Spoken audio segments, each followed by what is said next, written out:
Dans ce tutoriel, nous allons voir les fonctions relatives à la transformation des objets, principalement les déplacements, les dimensions et les rotations.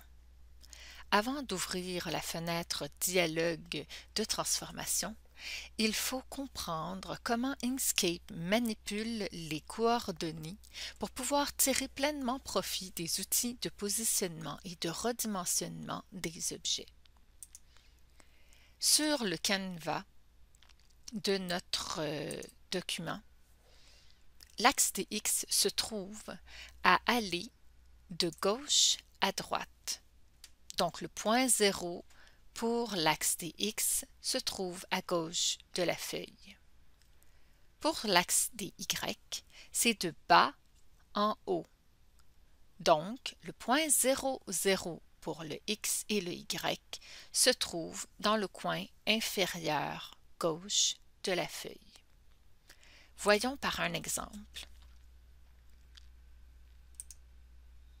Je vais maintenant réaliser un carré grâce à l'outil rectangle dans la boîte à outils. Pour faire le carré, je peux maintenir la touche CTRL. Puis, pour lui attribuer des dimensions, je vais dans la barre de contrôle de l'outil et où il est écrit L pour largeur, je vais inscrire 100 et pour la hauteur également, je vais inscrire 100. Donc, j'ai un carré qui est exactement des mêmes dimensions que mon modèle. Maintenant, si on regarde son positionnement dans la page, en cliquant sur le carré et en regardant dans la barre de contrôle en haut, nous allons voir qu'il est situé présentement à 177 et 166 pour le Y. Si je le place à 0, 0, vous allez voir que le carré va se positionner tout à fait en bas à gauche de la feuille. Si maintenant je le positionne à 50, 50, il va se superposer exactement où j'avais déjà fait un modèle. Donc, nous venons de voir une forme de déplacement qui se fait à l'intérieur du canevas. Maintenant, si nous allons ouvrir la fenêtre Dialogue pour la transformation, il faut aller dans le menu Objet, Transformer, et la palette va donc apparaître. Dans cette palette, on retrouve 5 onglets. Nous allons en voir 3. Déplacement, dimension, rotation, inclinaison et matrice. Nous allons nous attarder aux 3 premiers. D'abord, nous pouvons faire le déplacement de notre objet à l'intérieur de cette fenêtre de la même manière que nous venons de le faire avec la barre de contrôle qui se trouve en haut. Donc, si je mets 100 et 100, si je veux que cette formule s'applique, je vais cliquer sur le bouton Appliquer. De cette façon, mon carré s'est déplacé dans la page. Par contre, on peut également faire un déplacement qui est relatif à l'objet lui-même. À ce moment-là, il faut cocher la case déplacement relatif.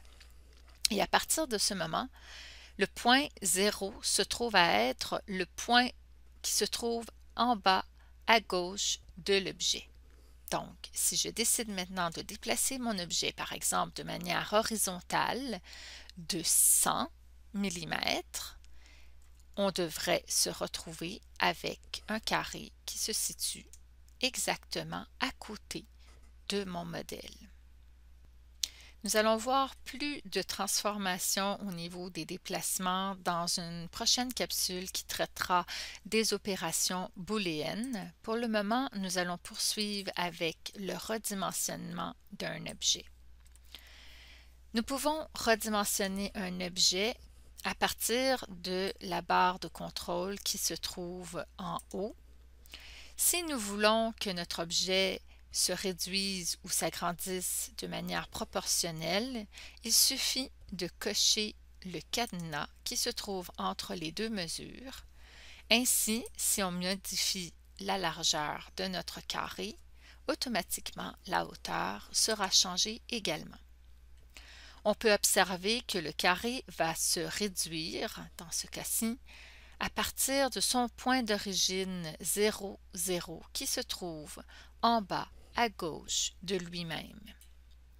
Maintenant, si je le remets à 100 et que cette fois-ci j'utilise dans la fenêtre Dialogue l'onglet Dimension, je peux refaire également le redimensionner de manière proportionnelle en cochant cette case, ce qui équivaut au cadenas, et inscrire des mesures, comme ici, elles étaient déjà inscrites, mais par exemple, je pourrais mettre 30, et automatiquement, il remettra la même mesure pour la hauteur.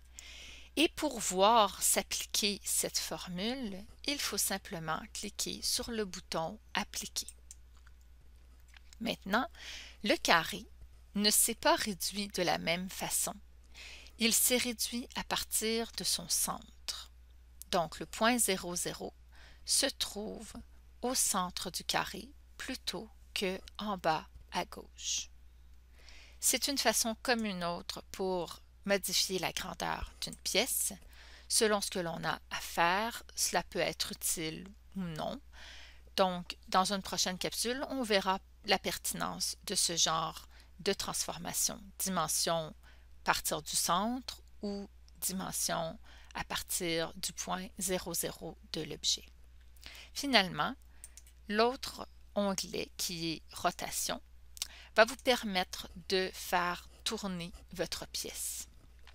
Si je sélectionne ma pièce, vous allez voir qu'on a des petites flèches qui permettent également de redimensionner de manière manuelle notre objet.